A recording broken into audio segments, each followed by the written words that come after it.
Part 1. The meeting was not an accident. It feels random when you first meet them, like coincidence dressed up as chemistry. Two people crossing paths, timing lining up just enough to feel meaningful but not intentional. But in the NARC OPP framework, nothing about that meeting was accidental. The universe does not waste energy, and it does not repeat lessons without purpose. You were not placed in the narcissist's life by chance, and they were not placed in yours as punishment. This was a crossroads, not a curse. A final examination of character, choice, and truth. One soul brought capacity, the other brought opportunity. What happened next was not fate, it was decision. The narcissist had been a narcissist long before they met you, long before your love, your patience, your empathy, or your belief in their potential. The universe observed a lifetime of manipulation, avoidance, and self-deception, and still offered one last window, not because they deserved it, but because growth always gets an invitation before consequence. You were that invitation. You were not sent to save them, you were sent to reveal them. For a moment, they stood at the edge of a different path, and for a moment, they tried. This is the part people rarely talk about, but it matters. In the beginning, they did try. You may have seen effort, restraint, even moments of genuine self-reflection. They acted right because they were close to something real. Your presence regulated them, grounded them, and gave them access to a version of themselves they had never sustained before. But trying is not the same as choosing. Effort without integrity eventually collapses, and when the old patterns resurfaced, they faced a decision they had avoided their entire life. They had to choose between alignment and appetite, between truth and control, between becoming accountable or remaining powerful through illusion. And this is where the story turns. They did not drift off the path by accident. They decided to go against the universe, against growth, and against you. Not because you failed, but because you were asking them to become something they were not willing to be. The demons did not win by force. They were invited back in. You were placed there to be the highest standard they would ever encounter. Not the most dramatic supply, not the easiest supply, but the most human one. Consistent, forgiving, loving beyond reason. And every chance you gave them was recorded not symbolically but energetically. Karma is not punishment. It is accumulation. Each moment you chose compassion over reaction, you added weight to the scale. Each time they chose deception over growth, they added weight to the other side. The collapse is not sudden. It is overdue. This is where people misunderstand the empath's role. You think you wasted time. You think you overgave. You think you should have left earlier. But the universe does not measure relationships by duration, it measures them by revelation. You learned the full capacity of your love, your patience, and your resilience. You discovered how deeply you can commit, how fully you can show up, and how much truth you can hold without losing yourself. That knowledge is not loss, it is calibration. When you leave the narcissist's chaos and return to reality, something stabilizes inside you. You recognize that the relationship was inverted. Everything with them was opposite. When they love-bombed you, they were not in love. They were mirroring your capacity. When they devalued you, they knew you had value. When they discarded you, they never believed it was final. They assumed return, access, orbit. The cruelty at the end was not indifference. It was attachment without accountability. The worse they treated you during the discard, the more invested they were in your supply. Narcissists do not want you strong without them. They cannot generate validation internally, so they attempt to collapse your self-worth to match their own. That's why the discard feels like theft.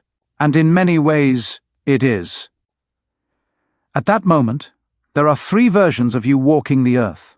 You, trying to find yourself again, the narcissist, trying to be you, and the new supply being shaped into a distorted copy of you.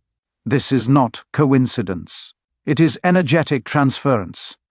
They talk about you constantly, to flying monkeys, to family members, to the new supply, to anyone who will listen. The universe records that too. They leave the relationship inflated with your energy, convinced they created you, convinced they can replicate you. Delusion, always feels convincing in the beginning, and for a short while, even you believe it. That's why no contact matters. That's why watching them is dangerous. You are detoxing from a shared hallucination. But here's the part that never fails. When you pull your energy back, the system collapses. You may have already seen it before, without realizing it. They may have had a mini collapse while with you, when an old supply drifted away because all their attention was on you. A random sadness, an unexplained irritation, a hollow moment that didn't match the room. That was the first crack. After the discard, they ride your residual energy hard. They love bomb the new supply more intensely than they ever did you. Not because they've improved, but because they're burning fuel they didn't generate. And fuel runs out. Say next when you're ready. Part 2 will cover why the narcissist's collapse is inevitable, why the new supply cannot escape it, and why the empath's dark night of the soul leads to integration, while the narcissist's leads to repetition. Why the collapse is inevitable. The narcissist's collapse is not caused by bad luck, exposure, or karma striking suddenly from the sky. It is caused by structural contradiction. You cannot live as one person internally and perform as another externally forever without paying a price. When they chose against alignment, against truth, accountability, and growth, they locked themselves into a loop. That loop is repetition without learning. From the outside, it looks like movement. From the inside, it feels like decay. This is why their life starts to feel noisier but emptier at the same time. More activity, less meaning. More stimulation, less peace. After the discard, the narcissist appears elevated, confident, social, productive. This is not healing. This is borrowed energy. They are still running on the emotional credit you left behind. Your love regulated their nervous system for so long that it continues echoing even after you're gone. That's why they can love bomb the new supply harder than they ever did you. They are not drawing from themselves. They are burning the last reserves of what you gave. This creates a dangerous illusion. They believe they've upgraded. In reality, they've maxed out the card. The universe allows this phase on purpose. It gives them just enough rope to fully commit to the lie, because collapse without clarity only produces denial. So they are allowed to believe the delusion for a while.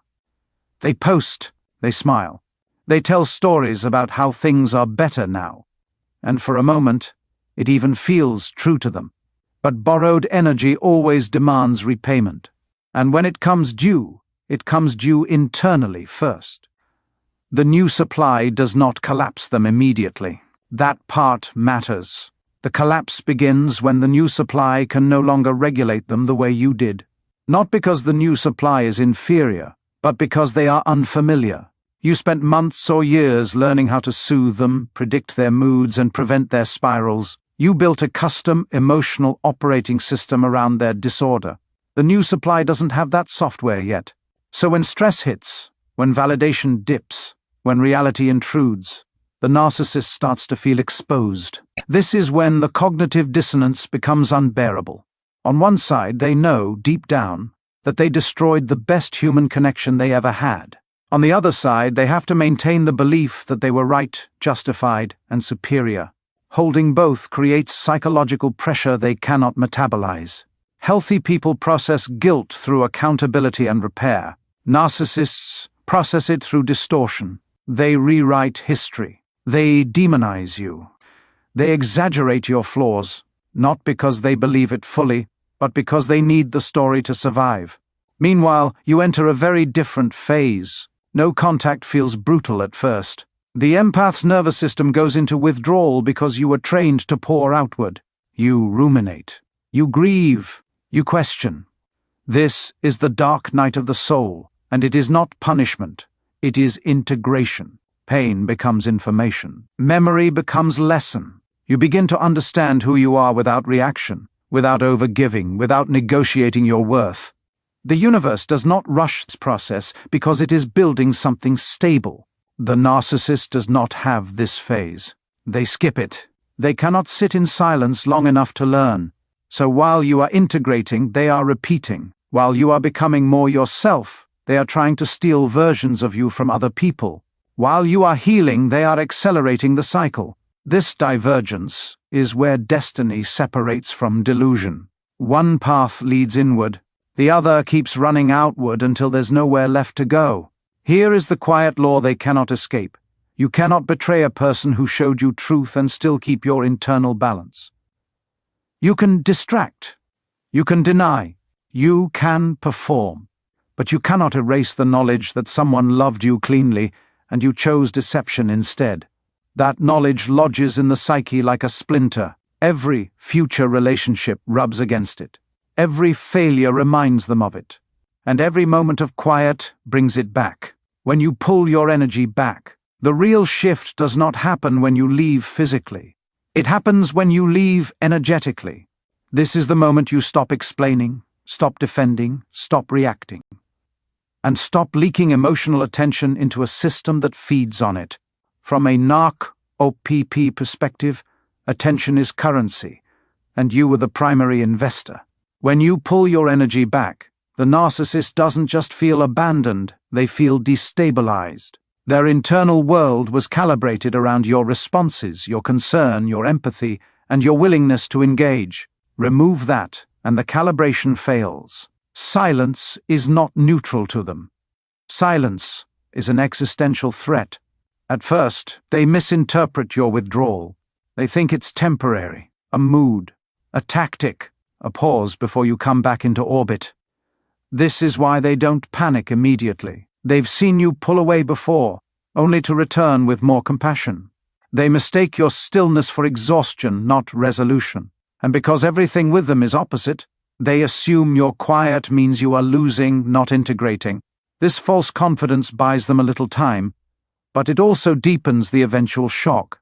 As your energy fully retracts, their nervous system begins to spike. Narcissists rely on external regulation the way others rely on oxygen. Without steady feedback, their internal state becomes erratic. Sleep becomes inconsistent. Thoughts race at night. They replay conversations, scan memories, and quietly check your digital presence. This is not love. This is regulation seeking. They are looking for proof that they still exist in your inner world, because that's how they measure their own reality. Energetically, this is when the imbalance corrects itself. During the relationship, you carried more emotional weight than was ever meant to be yours. You held the relationship together through intuition, patience, and forgiveness. When you leave, that weight doesn't disappear, it shifts back to its rightful owner. And they are not built to carry it. That's why their life starts to wobble in subtle ways. Missed opportunities, fractured relationships, increased irritability, a sense that nothing is working even though they're trying harder than ever. This is also when the obsession quietly forms. Not the dramatic kind you see in movies, but a background fixation. You become a reference point, the standard, the one they compare everyone else to without admitting it. Your absence creates contrast, and contrast creates clarity. They realize that what you gave them wasn't common. It wasn't replicable. It was earned through time, trust, and emotional labor they never appreciated. And now that realization has nowhere to go. The universe records this stage carefully, because this is where intent becomes outcome. You are no longer teaching by staying. You are teaching by leaving. Every day you remain unavailable, the lesson sharpens. You are no longer cushioning the impact of their choices. You are allowing cause and effect to reconnect. This is not vengeance. This is alignment being restored. Meanwhile, something very different is happening inside you. As your energy returns, your nervous system slowly stabilizes. The chaos quiets. Your thoughts become less circular. You start to feel moments of clarity that don't require anyone else's validation. You begin to remember who you were before the constant emotional output. This is when you realize the relationship didn't drain you because you were weak. It drained you because you were strong and giving in the wrong environment. The narcissist senses this shift even without contact. They feel it as distance, as loss of influence, as irrelevance. And for a personality built on control, irrelevance is unbearable. This is why hoovering attempts often begin here, not because they've changed, but because the system is starving. They are trying to reopen the circuit you closed, but once your energy is fully reclaimed, the circuit no longer completes. If this resonates, take a second to support the channel. Subscribing helps spread awareness and keeps this work accessible to people who are still finding their way out. If you're listening to this and realizing you need personal guidance through your own situation, my email for one-on-one support is in the description. Why? Their delusion intensifies after you leave. After you pull your energy back, the narcissist does not immediately face reality. Instead, they double down on distortion. This is not confidence. It is psychological self-defense. When reality threatens the false self, the mind inflates the lie to survive. They convince themselves they are thriving, chosen, desired, and finally free. They narrate a victory story because the alternative would require accountability, and accountability would collapse the persona they have spent a lifetime protecting. So the delusion becomes louder precisely because the truth is getting closer. This is why their behavior after the discard often feels exaggerated. Bigger smiles, louder happiness, more public displays of success or romance. They are not celebrating, they are warding off psychic collapse. The narcissist believes that if they can convince the world they are fine, their inner world will eventually follow. But the psyche does not work that way. Performance does not rewire guilt. Applause does not metabolize shame. The more they perform, the further they drift from integration, and drift always ends in disorientation. They begin to believe their own story because believing it feels safer than questioning it. This is where the universe allows them to walk deeper into the illusion, not as punishment, but as exposure, because the more invested they become in the lie, the more catastrophic the awakening will be. Every new relationship is framed as proof you were the problem.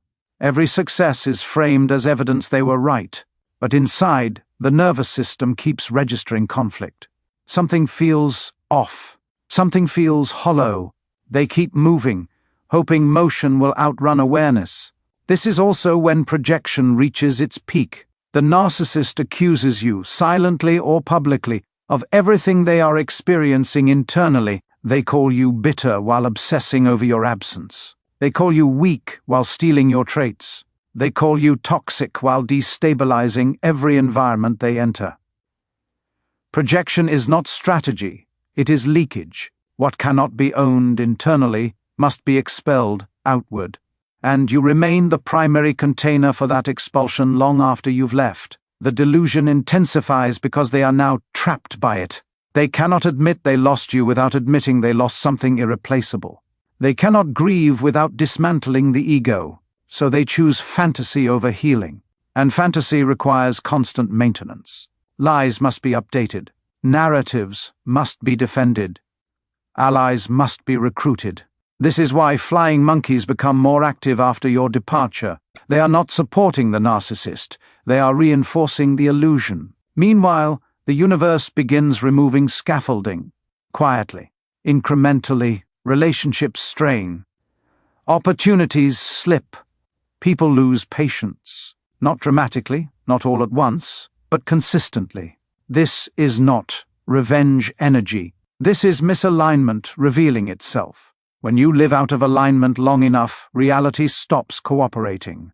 And because narcissists believe cooperation is entitlement, they experience this as betrayal by the world. You, on the other hand, are exiting illusion. Your clarity increases as their delusion deepens. You stop needing answers from them. You stop watching their performance. You stop comparing timelines. This is when the energetic cord dissolves. And when it does, the narcissist feels a sudden drop they cannot explain. They may describe it as boredom, emptiness, or loss of motivation. In truth, it is the absence of your regulating presence becoming undeniable. Here is the paradox they never understand. The more they insist they don't care, the more they prove they do. Indifference does not announce itself. It simply moves on. The universe reads silence differently than speech. Your silence signals completion. And completion is the one thing narcissistic systems cannot tolerate, because it removes their ability to rewrite the ending. There is a moment after the performance phase where confidence no longer works, even as a mask. This is when obsession quietly replaces certainty.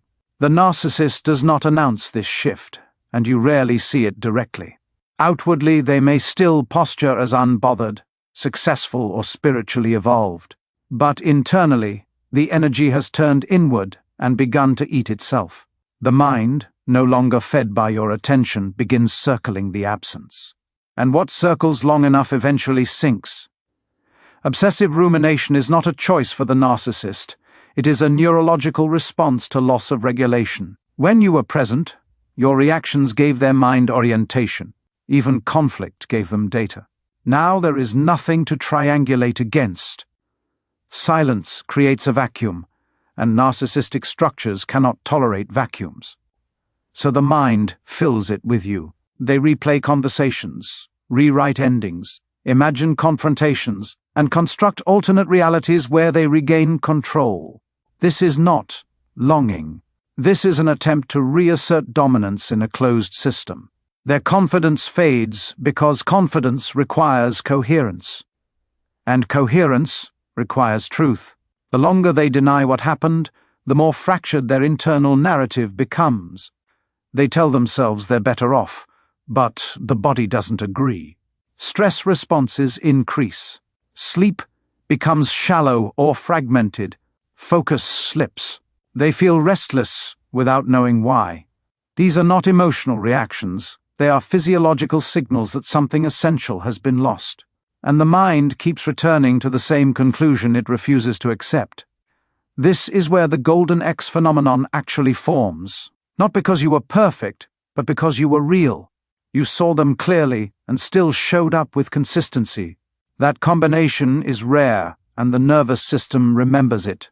Every new interaction gets compared to the stability you provided, even as they consciously devalue you.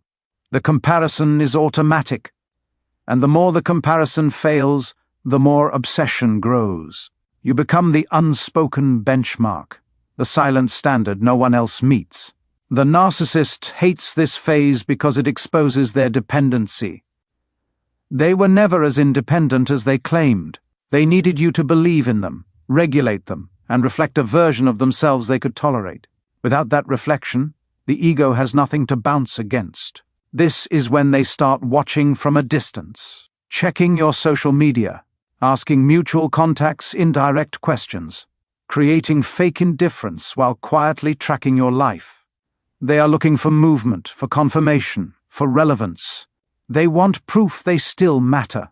What hurts them most is not your sadness, it's your stability. If you were falling apart, they could justify the story that you needed them. But when you begin to stabilize, to ground, to glow quietly without announcement, it destabilizes their entire narrative. Your healing becomes evidence. They were not the source of your worth. And that realization is intolerable. It forces a question they cannot answer. If you are okay without them, then what exactly did they provide? This is also when their relationships deteriorate more rapidly. The new supply begins to feel the pressure of comparison. They are unconsciously asked to perform the emotional labor you once did without having earned the role. They are criticized for not getting it, not responding correctly, not soothing effectively. The narcissist grows irritable and dismissive. The cycle accelerates. What took years with you now takes months, sometimes weeks. Obsession with you fuels dissatisfaction with everyone else. Karmically, this phase is heavy. Because the universe is no longer offering lessons, it is reflecting outcomes. The narcissist is left alone with the sum of their choices. They begin to feel haunted, not by you specifically, but by the version of themselves they could have become and refused to be. This is the quiet torment they never post about. This is the part no one applauds. And this is where the collapse stops being external and becomes existential. You, meanwhile, are no longer in dialogue with their psyche. Your energy has returned home. You may still think about them, but the thoughts are different, less charged, more observational. You see patterns instead of possibilities. You understand instead of hope. This is when closure arrives without conversation. And once closure is internal, obsession loses its grip on you, but tightens its grip on them. The most decisive split between you and the narcissist happens here, and it has nothing to do with intelligence, morality, or strength. It comes down to capacity for integration. When pain arrives, the empath turns inward to understand it.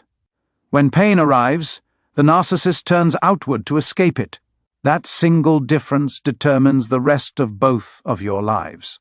Growth requires contact with discomfort. Narcissism is organized entirely around avoiding it. So when the universe delivers the same lesson to both of you, it produces opposite outcomes. You experience the loss as grief, confusion, and deep internal questioning. It hurts, but the pain moves through you. You sit with it, analyze it, journal it, talk it out, and eventually metabolize it. This is integration. The nervous system reorganizes itself around truth. You start to recognize where you overgave, where you ignored red flags, and where you confused potential with reality. Not to shame yourself, but to update your internal map. Pain becomes information. Information becomes wisdom. Wisdom becomes boundary. The narcissist does not integrate. They externalize. They experience pain as threat, not signal. Instead of asking, "What does this teach me?" they ask, "Who can I blame?" This keeps them frozen at the same developmental stage indefinitely. The universe keeps presenting the lesson in different forms, new partners, new conflicts, new collapses, but the core pattern never changes. Same behavior, same outcome, different face. This is not fate. This is refusal. This is why their karma compounds instead of resolves. Karma is not mystical punishment. It is unresolved cause looping back for completion. You resolve yours by facing it. They avoid theirs by running. So it grows heavier. Each relationship carries the residue of the last. Each betrayal adds weight to the psyche. Each lie requires another lie to support it. Over time, the system becomes so dense with distortion that even minor stressors trigger disproportionate reactions. That's why they age emotionally faster than you do. Bitterness replaces curiosity. Control replaces connection. The empath's nervous system, by contrast, becomes more refined. You learn discernment. You no longer mistake intensity for intimacy. You stop chasing chemistry and start honoring consistency. Your body learns the difference between excitement and safety. This is not something the narcissist can copy. They can mimic language. They can steal aesthetics. They can parrot healing phrases. But they cannot install insight. Insight requires accountability, and accountability collapses their identity. This is also why they never truly change for the new supply. They may appear softer at first, more attentive, more healed, but this is a surface adjustment, not a structural one. When pressure returns, and it always does, the old patterns re-emerge. Devaluation, control, emotional extraction. The narcissist does not evolve, they cycle. And cycles feel like motion until you realize you're standing in the same place. At some point, the universe stops presenting new opportunities for growth and shifts into containment mode. This is when the narcissist's world shrinks. Fewer people, fewer options, less tolerance from others. Not because the universe is cruel, but because repetition without learning is dangerous. Meanwhile, your world expands. New connections feel calmer. Opportunities align more easily. Peace stops feeling boring and starts feeling sacred. This is the reward of integration, not externally but internally. The narcissist senses this divergence, and it terrifies them. They can feel you moving beyond their reach, beyond their narrative, beyond their influence. This is when hoovering becomes desperate, or stops entirely. Either way, the outcome is the same. They cannot follow you where you're going because it requires the very thing they refuse to do. Look inward without distortion. You didn't outgrow them by becoming better. You outgrew them by becoming honest. Why the collapse comes after you stop caring. One of the hardest truths for empaths to accept is that the narcissist is collapse rarely happens when you are still emotionally invested. It happens later, often much later, not because the universe is slow, but because narcissistic systems are propped up by borrowed energy long after the source has left. While you are still watching, wondering, hurting, and comparing, they are still feeding on the residue. Attention does not have to be positive to be nourishing. Concern still counts. Anger still counts. Hope still counts. The collapse begins when the supply truly dries up, not when the relationship ends. Time works differently for you and for them. For you, time is a healer because you are using it to integrate, grieve, and recalibrate. Each month adds clarity. Each season adds distance. You are building a self that no longer requires external validation to feel real. For the narcissist, time is an enemy. Time removes novelty.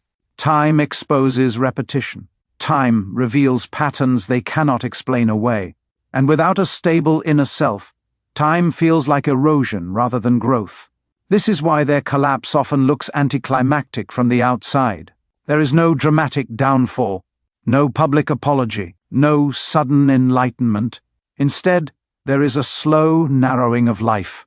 Fewer invitations, shallower relationships, increased irritability, chronic dissatisfaction. The same complaints, recycled with different names attached. They keep telling the same story because it's the only one they know how to tell.